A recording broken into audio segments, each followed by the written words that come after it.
More importantly, right now, how are you? I'm good, all things considering living with this disease day to day, but I'm doing good. Uh Walking a lot, which, you know, I tell people has helped mitigate, it the walking started because of when when I was in the hospital, the side effects of the medications that I was put on were really just brutal. What were you Uh, on just even before you move beyond that? What was the medication you were on in the hospital?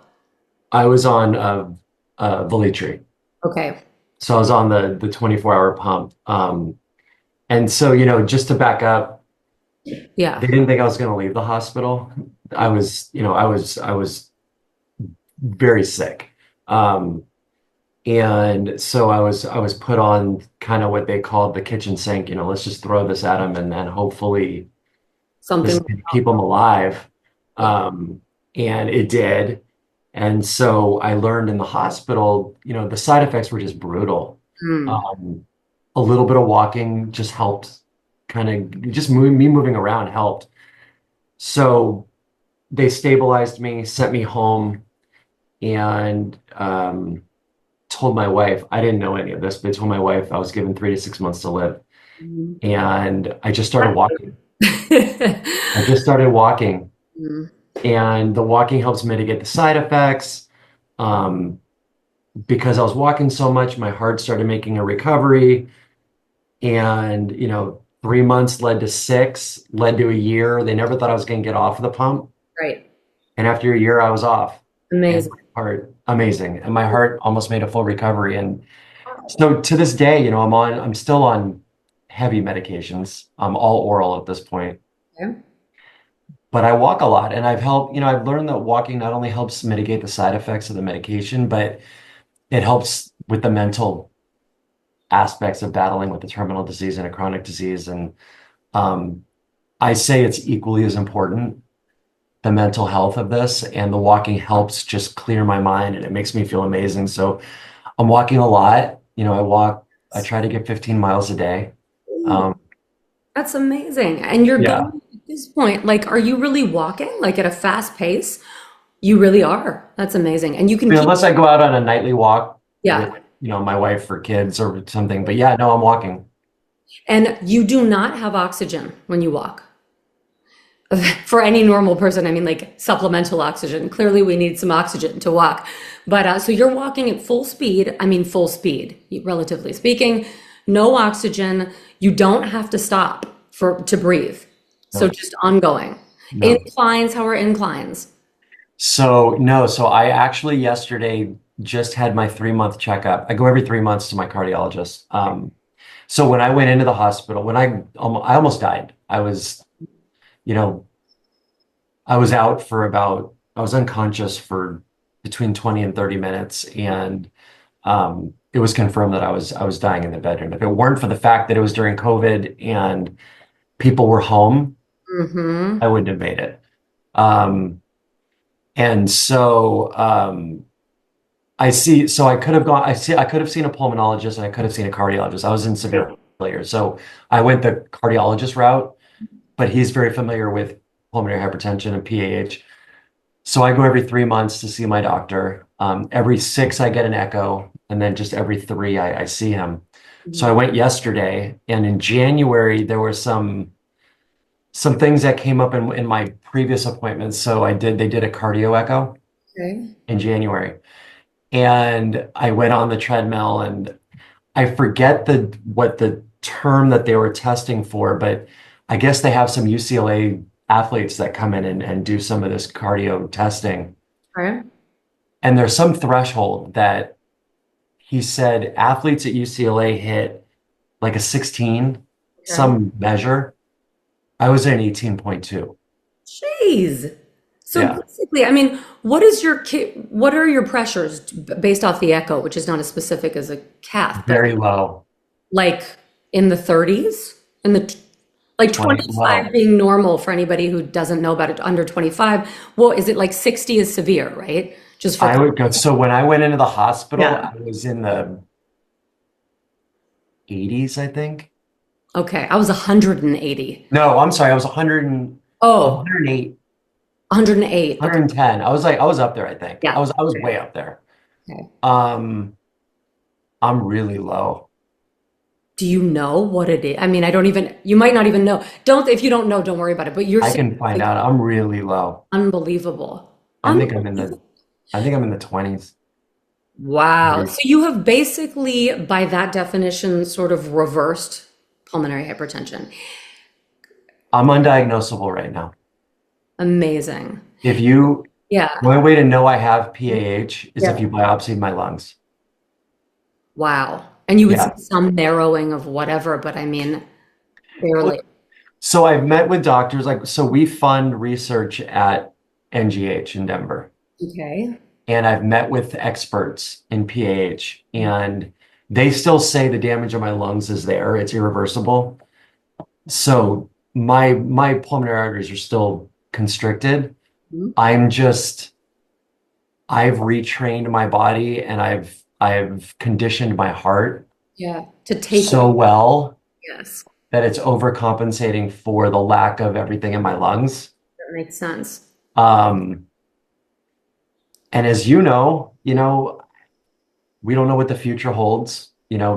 Unfortunately, this damage was done to my lungs, and as long as the medication works, and as long as I can walk, and as long as I can do everything I'm doing, I'm going to keep doing it. That's right. That's really important what you said too, because I know that, when I was initially diagnosed, there were pressures of 180, which was like ridiculous, and everybody was so scared of me. And they tell you don't drink and don't drink water for context, not drink, but drink even water. I mean, you can have this much water. So I was petrified of everything. And in pulmonary therapy, Noah Greenspan in New York, who was like the only person who wasn't scared of me, said, "We're going to get you on the treadmill." I couldn't get onto the treadmill for context, so it took me a long time to actually make it from the chair to the treadmill. And then once I got on the treadmill, he said, the goal here is exactly what you just said, to get your heart, we have to get you past what your heart can tolerate so that your heart can tolerate more. yeah, And you have to not be scared because, I'd been told, be careful, don't move, basically, because you're about to die. Just don't move. And I'm like, okay. It's very scary to hear all of this, of course. And yeah, you don't know how to push yourself. So to have somebody come into your life, in your case, it's through walking. In my case, it was through this human being who just was like, I'm not scared of you. Just get on the treadmill. We'll put your oxygen way up. Just get on the treadmill. And I finally got there and realized that as I pushed myself, I could tolerate these pressures that were so ridiculously high. And then eventually they started coming down. So the changes that you've made essentially are the walking. Have you made any dietary changes that have helped? yes, 100%. So Recording and we are. yeah, so when I went into the hospital, it was explained to me that so I was given a restriction of 1,500 milligrams of sodium a day. Okay. And the way the nurse practitioner explained it to me was she said, look, it's like a checkbook. Start with 1,500 a day and you start subtracting what you eat throughout the day. And by the end of the day, you know how much you have left for dinner. Right. I took everything to the extreme. When I was lying so I spent 16 days in the ICU. And I decided that there was two paths I could go down. Either I was going to take everything, I was going to listen to the doctors and do everything they asked me to do, Mhm. and I'm going to go down this path, or I can go down this path and die. I can go down this path and live. In my mind, this is how I approached it. Okay. I can live or I can die. And I decided I was going to live. And simultaneously, I said, whatever it takes, I'm going to beat this disease. I don't know what this means. I didn't know what that meant, Right. but I'm going to beat this. I'm not going to die. Hmm. And one of the things that I was told was I was limited to 1,500 milligrams of sodium a day. I track religiously and I was also given a fluid restriction because I had fluid in my heart and I'm obviously retaining water. And that has increased over time because I exercise so much. So that's gone up a little bit. But I keep religious meticulous diaries of what I eat, everything I eat at every meal, what I drink, how many miles I walk. I mean, I have all this documented. Over the last 4.5 years, I average about 600 milligrams of sodium a day. I eat very clean. Mm-hmm. Um, I limit my fluids unless it's hot out and I'm doing Yeah. a lot of exercise. So yes, so diet has become a huge part of my life. Um, Exercise obviously is a big part of my life. The mental health portion of it's become a big part of my life. Relying on family and friends, what I call my village, a huge part of my life.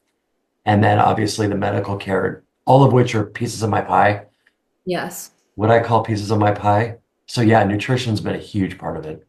And with regard to food, because I put myself on some weird protocol that's like I joke about having eaten kale for basically, it was 12 years, but I only knew about it 5 years in. So for essentially for 7 years.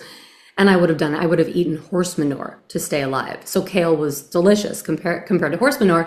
But all to say that it was very specific in my case, very specific. So I'm wondering if yours, when you say diet, is it more of a focus just on lack of salt, or is it your own very specific protocol that you found to be helpful? It's definitely lack of salt, but by doing so, I've changed the way, like I'm now the king of taking bites. Right, You little. know, like I'll take a bite of pizza, I'll take a bite of a cheeseburger. But no, just because I cut salt out, I'm now heavy, protein, but clean. Interesting. I've Okay. learned to really appreciate the natural taste of food. There's no salt. I rely Mhm. on a lot of heat, like seasoning, like Yes. cayenne and things like that. Man. Um, Which is but great for your blood. Yeah. fish, chicken, um, vegetables, salads, but just clean, like very clean. It's amazing to hear that because, and again, it's so different, which is why people say, well, what did you do? And I want to do that. And I'm like, well, just so you know, this worked for me. And I don't know, this is not scientific. This is my experience. And I saw what worked. And in your situation, it's really interesting because if I ate anything outside of my protocol, I didn't feel well and my heart would start going. I was more short of breath. And that was protein and any sort of meat or fish or any of that didn't sit well with me. Now, I also had PVOD, pulmonary veno-occlusive disease, which is a whole other world. And so I was very restricted, predominantly like vegan, but not, it wasn't even vegan. It was like nothing. It's easier to tell you what I ate, which, as I say, was like low sugar fruit, some beans, nothing on them, quinoa, plain, and a mass, like, I mean, so many vegetables for nitric oxide reasons, like more vegetables than you can imagine, and green juices. I drank a lot of juices, which was kind of against the protocol of liquid. So, and as I was drinking all of this without the salt, I removed Lasix, and strangely enough, it all just nothing stayed in. I mean, some stayed in because you still have pH and PVOD, but relatively speaking, it all sort of came out.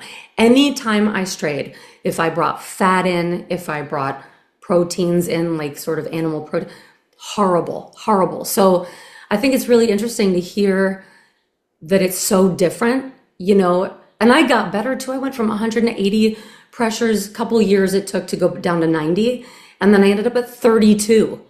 Like, which was unheard of. You know what I mean? You know what's really interesting? You say that. So similar but different. So I've become so strict in my sodium intake Mm, that, and it doesn't happen when I'm obviously at home, but when I go out to eat, yes. you obviously can't control everything. And I order food certain ways, but You I, can't. like I learned from a friend that when you go out to eat, if you order French fries and you say no salt, Good they luck. still most places still boil the potatoes in salt water. Yeah, good luck. It's when you go out, you're done. You know what I You're mean? done. Like, oh, please. Yeah. But so I know when I had a little too much salt the next day, not only because I've retained water, The Hmm. side effects of my medication are much worse. Interesting. What are they? Just so that for people who are on what you're on, which I don't know what you're on. You're not So I'm on a triple therapy now. I'm on Uptravi, okay. I know that I'm one. on ambrisentan, and I'm on tadalafil. Okay. And then I'm still on Lasix, and I'm on Are you? potassium and magnesium. But those are the three main PAH drugs. The side effects are on the worst days, and mornings are always worse because I take all three in the morning. I only take Uptravi at night. Um, Head to toe, like your body's in a vice. Like It's it's just always like pressure, pain. like just like head, like tight. Um, Flushing, sometimes nausea, sometimes really bad headaches. On the worst days where I can't walk it off, I'm in bed for You just 2, 3 hours to sleep it off. But most days, if I can stay ahead of it and I walk and metabolize it through and I'm okay. Obviously getting on an airplane was just gonna is say. never good. Nighttime, if I wake up, I feel like a burning sensation from the inside out. Hmm. Which when I was on Velitri was one of the Really? worst side effects was like that really bad burning. Um, those are the main side effects. But again, I found, walking for me just helps mitigate it and it just helps metabolize it out. Um, Yeah, of course. And so let's say it's just for understanding, you wake up one day, you need to walk. Like you're walking every day, no matter what. How long are your daily walks? And how much do you do in that time, let's say? So is it an hour of a walk per day? Unless you're doing like a walk where you're walking across America. Is it a couple of hours a day? How does that work in your life? yeah, so I'm fortunate that I can do this. I'm very fortunate that I've been able to dedicate my life to This. my health and then advocating for the disease. I would say I walk, I mean, I try to get 15 miles a day. I probably average throughout a year, I probably average 13. I get between 4,500 and 5,000 miles a year. So it averages about 14 miles a day. Um, I Unbelievable. try to get one, like I call it a good walk a day. So I try to get like a 8 to 10 mile walk in a day. Okay. And then I'll get, a couple miles before bed and then I'll mix in maybe a couple miles. So yeah, I probably walk 4 hours a day. Fridays are my walkabout day where I get a minimum 20-mile walk in. Wow. Um, Jeez. Oh my God. I like walk to the end of the block. I'm like, oh, not from yeah. thank you God, I can breathe, but just from pure like, oh, I want to go do other things. Now I'm done with this walk. No, Poor dog, she's like, no, walk me. I'm like, no, I don't want to. Um, I'll delete that. I'll edit that out. But okay, so here's the question though. Let's say so somebody's watching and they have PH and they're like, "Oh my God, I can't. I'm not going to walk, 25 miles a day." What do you think is the bare minimum in terms of walking that you've seen actually help you so that it's doable, let's say for somebody else who's living oh with. yeah, that's a great question. Um, so last year at the 5K, Patty George was there, who's one of the founders of Team Phenomenal Hope, and I she was interviewed by KTLA News, and she said something that has stuck with me. She said that when I was in the hospital, I chose to take a step. Hmm, I took that first step, and that first step led to two, led to three, led to four, eventually led to a block, 2 blocks, a mile, now it's me walking 5,000 miles a right, year. right. I will tell anybody, take that first step. Hmm. There is no like right or wrong answer for any person. It's person to person, right? Like you may it may it may you may feel good walking a half a mile. You may feel good walking a mile. I just tell people, get out of bed and Yes, just take that first step and see where it takes you. right. If it's 20 minutes on a treadmill, amazing. If Exactly. it's 15 minutes around the neighborhood, amazing. Just do it because Yeah, look, exactly. it not only gets you outside or on a treadmill, gets you moving, but there are so many benefits to it. And if you can, for me, I learned that by doing so, so for me, it was kind of this perfect storm, right? I was on this crazy medication that saved my life, Mhm. but I knew I had to titrate up Mm, with the medication to get to a point where my heart would respond. right. Okay. But the only way to titrate up was to increase my walking because the side effects were so bad. Yes. So Yeah. it's like Play I with. walked a lot, I titrated up, my heart got better. I Mhm. walked more, I titrated up, my heart got better. I'm walking, I'm mentally feeling better. Like it was this kind of perfect environment. And eventually walking became my life, but now walking has become part of my story, which so I help advocate. But Yes. to answer your question, there is no set amount, but I will say just try. Just take that first step and see where it takes you. It's so interesting walking because for me it was the same thing. When I was similarly too told it was over, you're gonna die, and essentially I wasn't dying in the hospital, and they expected me to. So at that point, I was just taking up a bed. So they're like, "Well, we're sending you home," and everybody at home was very scared of me because I came with this huge machine, and I was like on goodness knows how much oxygen, and nobody knew what to do with me. So, and I couldn't even walk to the bathroom at that point. I mean, it was very difficult to get to the bathroom. But like you, every day, I thought, all right, well, tomorrow I'll just try to go. It was a New York home, and I was like, I'll just try to make it to the lobby, and back up. And then the next day, I'm like, all right, well, what about if I could make it outside? So every day I pushed myself. For me, aside from obviously it helps physically, it was the feeling of control, which the psychological fear that I talk about a lot about, losing, you have no control because you've been given a diagnosis by someone else. You've been told what your future is going to look like by someone else, and you have now lost control. So for me, the most important part of the walking, aside from physical, was knowing that there was something I could actually do to help my body. And I don't know if you feel that, but when you're out in it, I'm like, like I have a little bit of control back during a period of complete, loss of control, essentially. So I don't know if that's kind of the psychological thing that's happening that's so helpful, or one of the many things that's going on. But for me, at least, that was really important. So, like you're saying, one step a day, and then just sort of increasing that as you can. And it's not easy. It's not like, oh, I'm just going to go take that. Like you really have to push yourself to do Yeah, and it first. so Yeah. very similar in that. So for me, I would, I knew I was sick.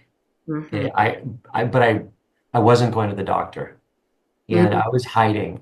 And I learned, so I talk to a psychologist once a week who deals with near-death experiences and post-traumatic stress. And so I've seen him religiously once a week since I got out of the hospital. And but in the time leading up to, I was really sick, but I didn't go. And my doctor says, up to 75% of men don't go to the doctor when something is seriously wrong. And Right. for me, I was afraid to find out what was wrong, Yeah. but I knew something was wrong. Mhm. I got to the point where I couldn't walk across the house without being out of breath. I coached my kids in softball. I couldn't walk from home plate to the third base dugout. When I would walk upstairs, I would go to the closet and hide because I was suffocating. I was literally suffocating. I know it. Yeah. Um, It's terrible. Again, I did this to the point of collapsing and almost dying. I mean, I was that sick. So then take it, and now I'm coming out of it, and I'm starting to walk and walk and walk. But I'm talking to my psychologist, and on days that I couldn't walk, I would see my mood change. And this was earlier on. And I didn't understand why. And he explained to me why. He said, and I forget what the term is, but he said there's a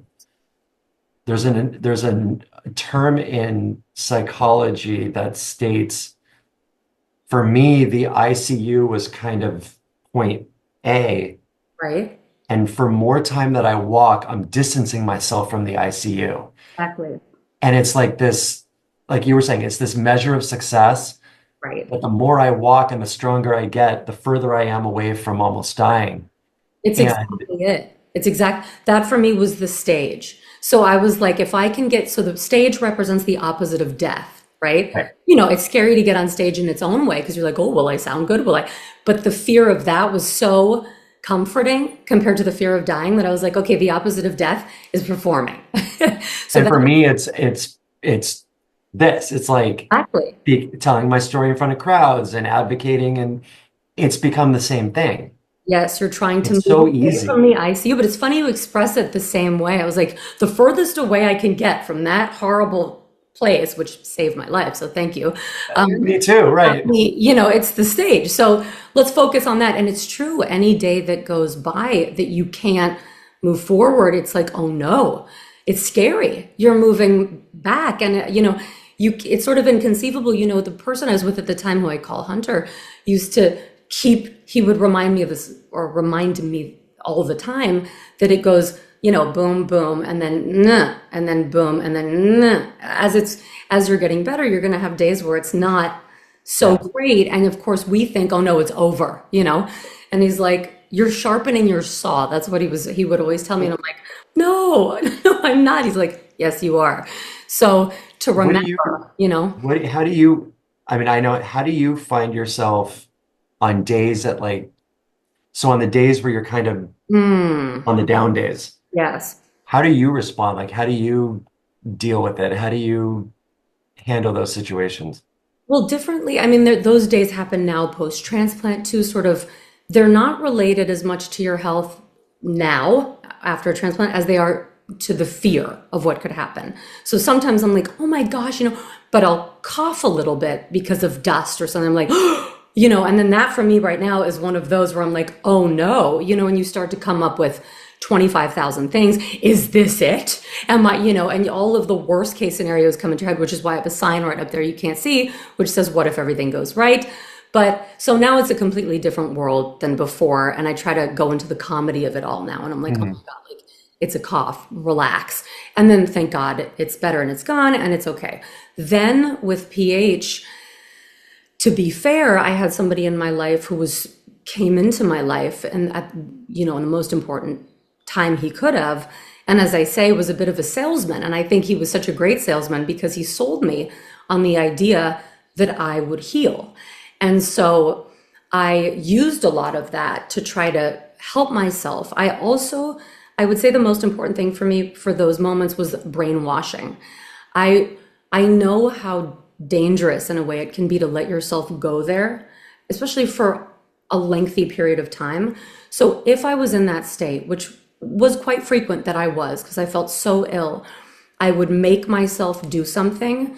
For example, watch a documentary on someone who'd overcome the odds, or read a book. Even though I don't like reading, I read one book compulsively over and over again called The Miracle Man, because it was a story of, again, beating the odds in such an incredible way. I would study food. I would study how, you know, this type of vegetable can heal this artery, and then this type of vegetable can heal this vein, or, you know, so I cut it. I would try to cut the thought and not let myself live in that feeling. And like I always say, if I did live in that feeling, I made it very short. So it's all right, you can have your little 5 minutes of like, and then just cut it. Don't let yourself live there. When you're in the thick of it, I really feel that we can't afford to let our minds wrap themselves around that reality. So it was for me just constantly getting myself out of it, which becomes more of a habit as you go. And then you start to think, oh, maybe this is just a temporary feeling. Whereas in the beginning, you're like, oh no, this is it forever. I'm dying. It's the end. You know, you start to realize that, wait a second, maybe it's not the end and it's just a moment, you know? So I would Yeah. say that was the most helpful thing to me, was ultimately brainwashing, which then Mm. became a reality, you know, and it's really amazing to say you have the same, essentially the same. I talk about the five principles, you know, the food, nutrition, mindset, exercise, quality time with the people you love. And for me, the final one is creative expression, which for you is all of this. It's kind of taking, I guess, I would imagine, and putting it into the world to be able to Mhm. make a difference. Mhm. So it's really interesting to see it's the same thing. It's a healing protocol, It is. and that it can be so different and also lead to the same result. Well, So, and I I'm familiar, I'm very familiar with what you do, and yeah, I mean, me sharing my story and advocating, it's therapeutic. yes. It's, people's, it's funny, my parents are older. My dad's going to be 90 and my mom's 85, and my dad's from the East Coast, and um different upbringing, different time, different generation. And that generation didn't talk about a lot of things. Everything was very secretive. Mm-hmm. And through this process and through my journey, especially over the last couple of years, now that I'm advocating and I'm sharing and I'm out there and I'm putting everything out there. My parents asked, they said, is it hard? Is it hard to share? And I'm like, no. I go, it's actually me talking about it is really therapeutic, and it Yes. makes me feel good, and it's easy to do.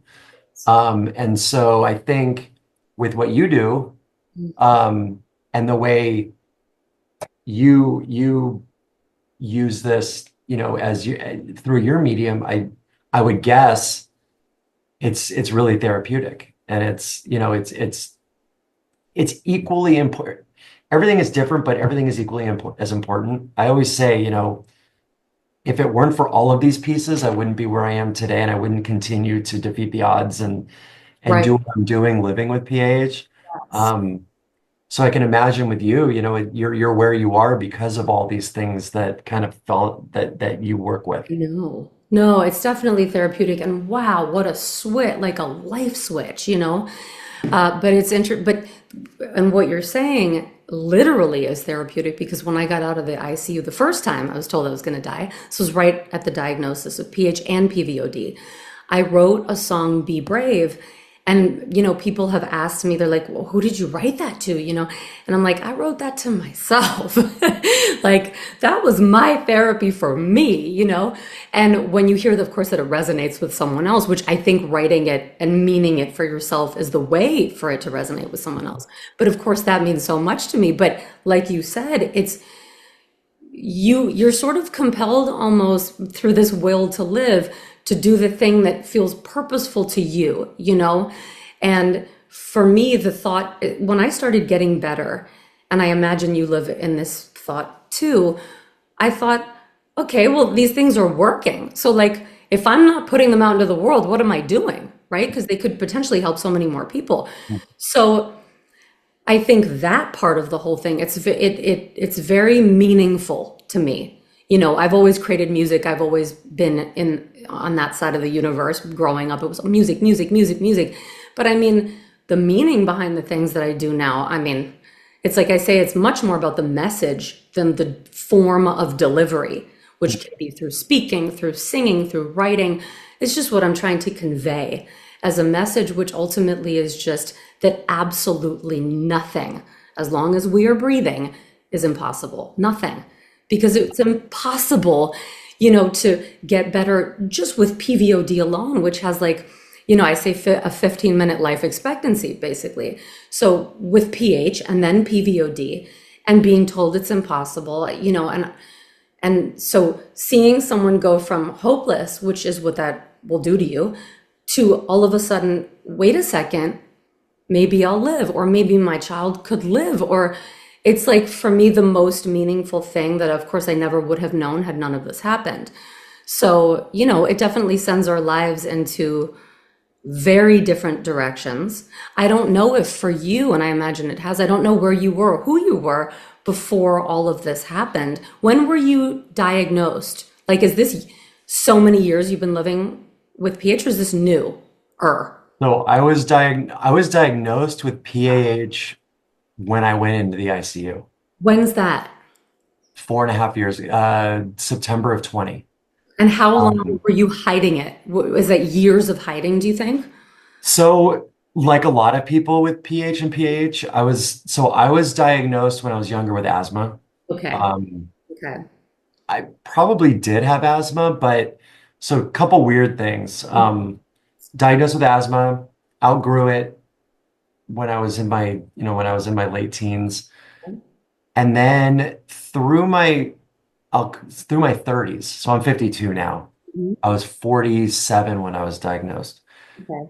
Through my 30s, I played baseball. I was never a runner, but I started running marathons just to kind of get in shape. I have three kids and they were young and or one wasn't born yet, but my two girls were very young. Mhm. And I was taking an over-the-counter supplement, Ooh. nitric oxide, Oh, which okay. is a vasodilator. Nice. So it does what some of my medications do now. And so I was taking that, so I was able to run and do all these things. I then went off of it when I stopped running the marathons. And that's when if I look in like look back in time, my breathing changed a little bit. So then I would say probably in the 3 years leading up to almost dying, my weight would vary a little bit. Maybe a little swelling, maybe a little harder to breathe, but nothing that I couldn't change through diet and a little more exercise. Mhm. Then I'll call it the last year. The Okay. swelling started and it didn't go down. Yeah. And that's when I started kind of internally panicking and getting scared. Um, Couldn't hide it anymore. but but I was Yeah. hiding. I started wearing bigger clothes. I was still mountain bike riding, but I would use an e-bike. I went from playing tennis to playing paddle tennis because the court was smaller. I would I would do things and my breathing was getting worse Right. and I was panicking, but again, I was so scared To find out. that I didn't go to the doctor, but I was scared. I was legitimately scared. But I was doing this alone. I was starting to spend more time at work away from the family. It was starting to affect my family life. Were you telling anyone Um, anything, or were they seeing things? my wife saw it, and it got to the point, I would say in the last 6 months, Mhm. one night, she looked at me in bed and she said, I don't want to wake up next to you dead. Go to Right. the doctor. Like, you've got to go to the doctor. I went to a doctor and I convinced the doctor that just doctors, I've learned sometimes they don't pay a lot of attention. Um, you know, the stories I could tell you, I mean, I went to an asthma doctor because I had asthma, Right. and I basically talked my way out of an appointment. My blood pressures in the last 6 months, my blood pressures were like 170 over one, really high. Sure. Okay. But yeah. But they didn't pay attention. They took my blood pressure and I would make up things like I ran here. I'm like, Right. Yeah. but now looking back on it, when you run, your blood pressure doesn't go up like that. It's like Also, your it heartbeat goes stops up. when you stop running. Like it shouldn't, Right. you know. Right. So they didn't pay attention. Um, not until like the last 6 weeks, I went to an acupuncturist that my wife sees. And I'm like, okay, I got to go to the doctor. I'm gonna go see her. Yes. Went and saw her. She saw me once. I went back for a second appointment and she looked at me and said, I can't treat you until you go to the hospital.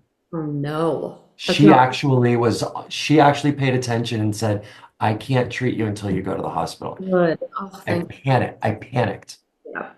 Okay. Maybe 2 weeks later, I collapsed and almost died. Ugh.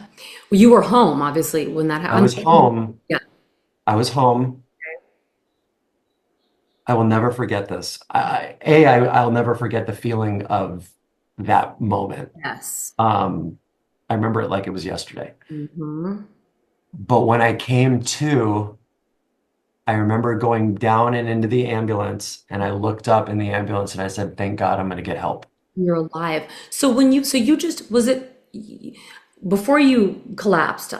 Because mine was the whole, mine was cardiac arrest, which I imagine is not at all what you experienced because you wouldn't be here if that happened at home, I imagine. But did you feel like, what was right before you collapsed, what was the feeling that you had? Do you remember that? I do. So that morning, I have a home office downstairs, which I'm in. And at the time, I had a couch in my office and I laid down and I wasn't feeling good. Mhm. And this had happened in the past. And I'm like, okay, I don't feel good. I'll just go upstairs and lay down. And in a couple of days, I'll feel better. Right. I laid down and I really started feeling worse. I started getting nauseous. I was like, something's not right. Got up, walked upstairs, got to the top of the stairs, and everything started tunneling. Mm. And I remember taking it was the hardest 30 steps of my life, the most painful 30 steps, and the longest 30 steps to get to my bed. I Yes. sat down, the pain, like I was in heart failure. Right. I stood up and with both hands at my sides just went face down and was dying. I was And in heart failure. did you fall on the bed? I fell on the floor. Jeez. So That people alone ask can kill me, you. they ask me, they say, do you have any regrets in this whole process? Mhm. And I say, I only have one. I say, I don't have any regrets how it happened because if it didn't happen so dramatically, Mhm. there was a lot going on in my life. I had stress. I wasn't feeling well. There was, divide in family relationships. There's all this stuff going on. Because it happened so suddenly and so just impactfully, it's like I broke through this thick of ice, this thick sheet of ice. Like I amended relationships. I obviously got started going down a different path of living, um, for instant forgiveness for family relationships, just all this stuff. Yeah. My only regret is my middle daughter saw me almost die. I was Mm. walking down the hall. She saw me collapse, screaming. My other daughter comes up because it's during COVID, so they were home.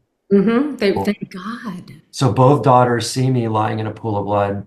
Yeah. Um, thank goodness my son, who was 6 at the time, was shielded by it. Oh, it's so scary. Yeah. It was so it was very traumatic for them. They've dealt with that, but But it saved you the fact that they were there. it saved my life. Yeah.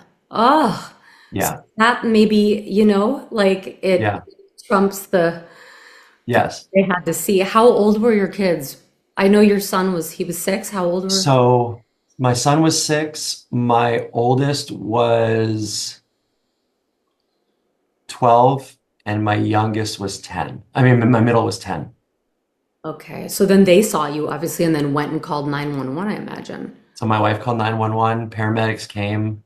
Um, And what was it? Like you had just passed out from heart failure, essentially. Like that was it. You passed out. I was in severe heart failure. And so then you're in an ambulance, and then I was in an ambulance. They took me to the hospital.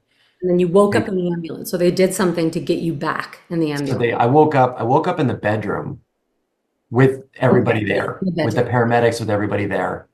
Okay. They got me to the ambulance, got me to the hospital. The hospital they took me to had never administered Dietary before. Mm. Where My were doc, like in the world? Where are you? Los Angeles. You where are?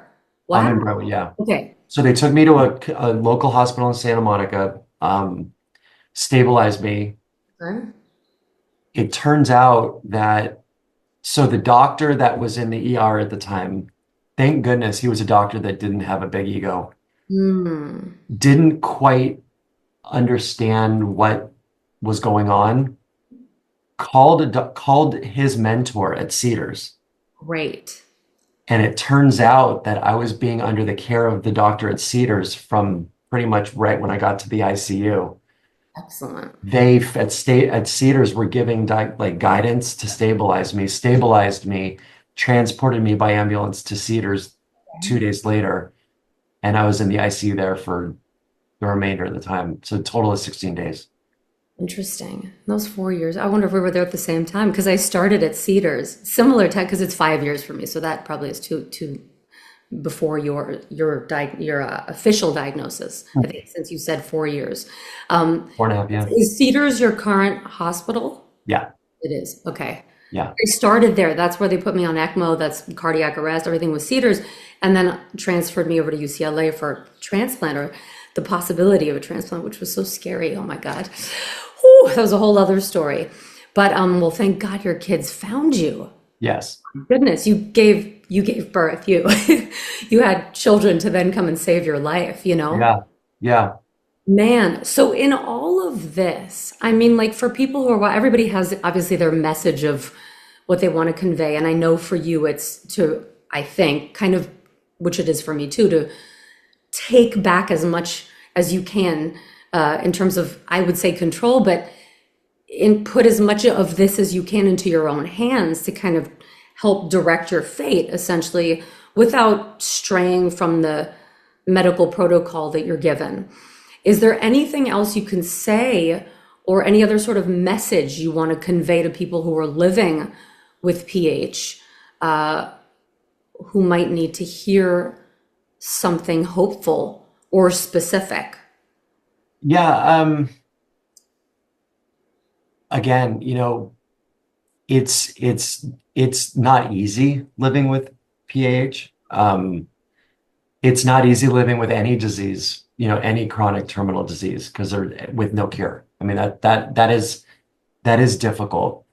But what has made it much easier is, again, you can never underestimate the power of your village, Hmm. underestimate the power of those that love you, that want to help you. One of the things that I learned through this process was asking for help. Mm-hmm. I never asked for help.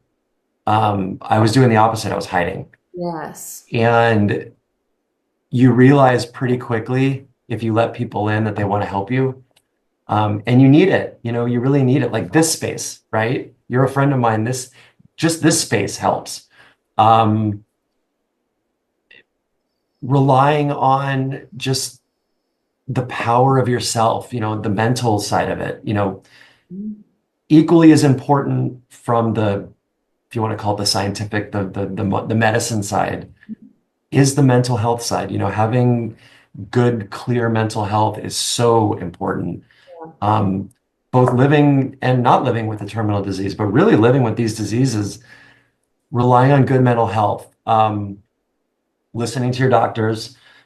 If you can exercise, Mm-hmm. getting exercise in any form, For that is. um, even just getting outside, breathing the air. For me, my go-to place is the beach. I love the beach. If I can get walking, I That's your. somehow navigating. I always get to the beach. Things have changed because we're so close. I'm 2 miles from the Palisades, so with that fire, it Hmm. changed everything. But getting to the beach is so important. Nutrition makes you feel so much better. But the message that I really always give is try to take that step every day. Right. Every day is a new day. Get out of bed, take that step. Some days are harder than others.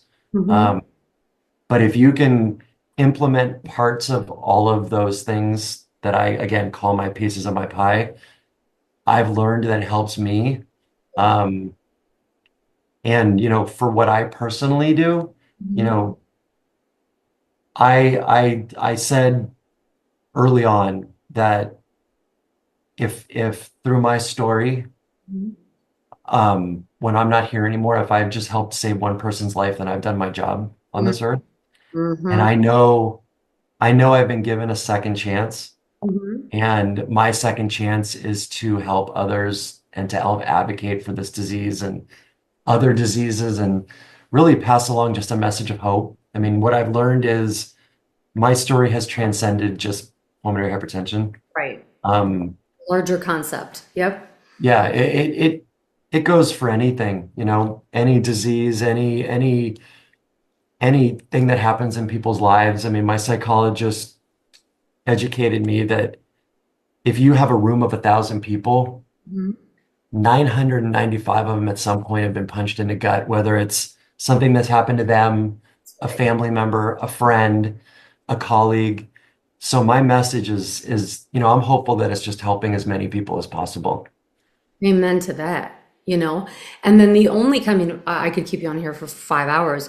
It'll just keep going forever. But when you had asked me the question, I didn't ask it, and I'm interested in what you do when you have those dips. And I know that you walk, but on those days where you're like, and it's just not going to happen, which I imagine are less frequent now.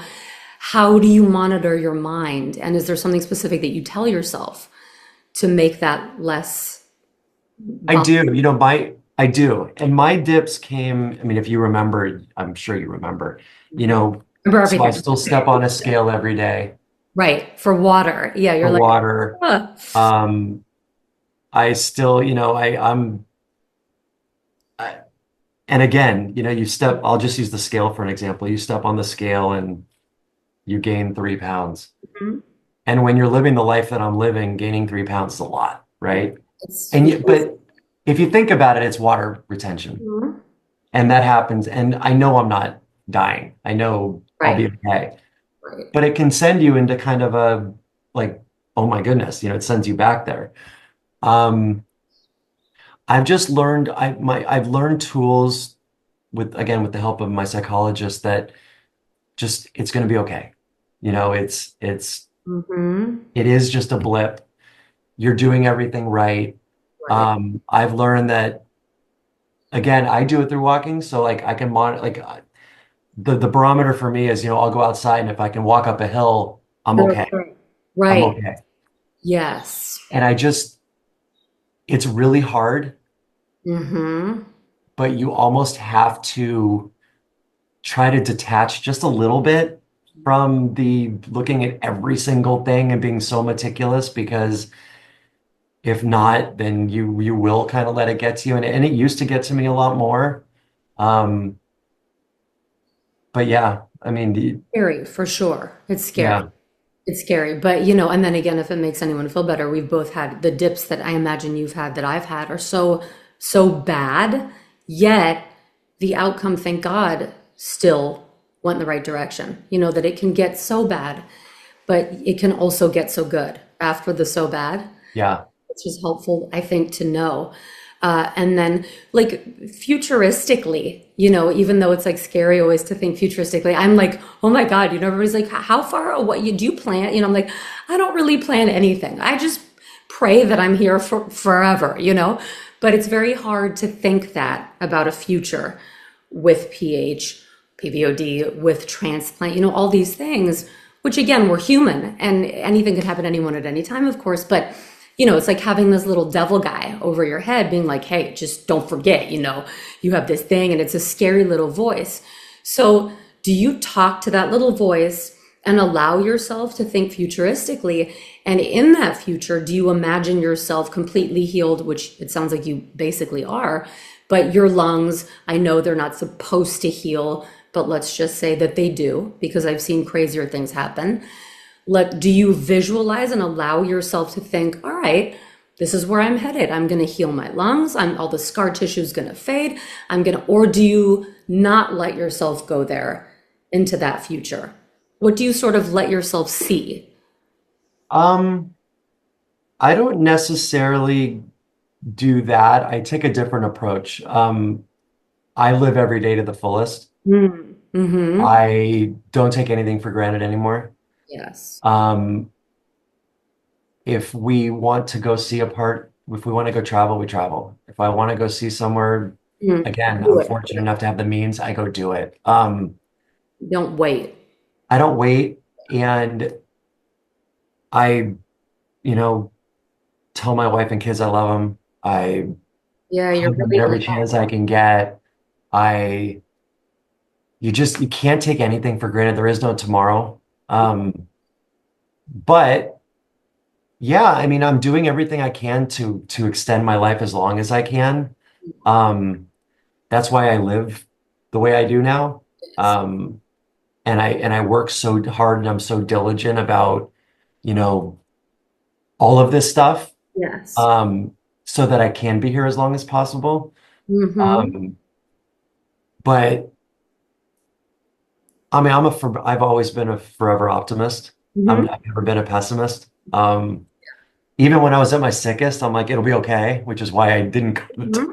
other than being afraid of it was like, it's gonna get better. Yeah, it's just a Um, matter of figuring out how to do the thing. It's like I say, yeah, it's not so much if, but how. Like, yeah, you're just trying to find the pieces because you have to get here, which is to be okay. So it's not like yeah, will I be? It's what will I yeah, do to get there, And you've obviously done that. Yeah. I mean, again, I'm guardedly optimistic. I mean, I know there's no guarantees living with this, and I do know there was, that my lungs are damaged, but I meet people like you, and I see that, God forbid, I do need a transplant one day. Mm-hmm. There's so much hope, and um, so that's really encouraging. Not only that, but the advances in transplant. I don't, That too. Yeah. my goodness, I don't know if you saw, I talk about this all the time because it's the most like inspiring TED talk by my surgeon. He's my surgeon. I love it. Just mine. You know what I mean? Dr. Ardahali, his TED talk, like for anybody who has not seen that. Oh my goodness. I was so scared of a transplant and I kind of wish I'd known, which is why, again, I'm very vocal because you see so many awful stories that you're like, no, stay away. And I didn't want to know. I didn't want to hear about it. They'd mentioned transplant in the ICU. I was connected to ECMO, life support.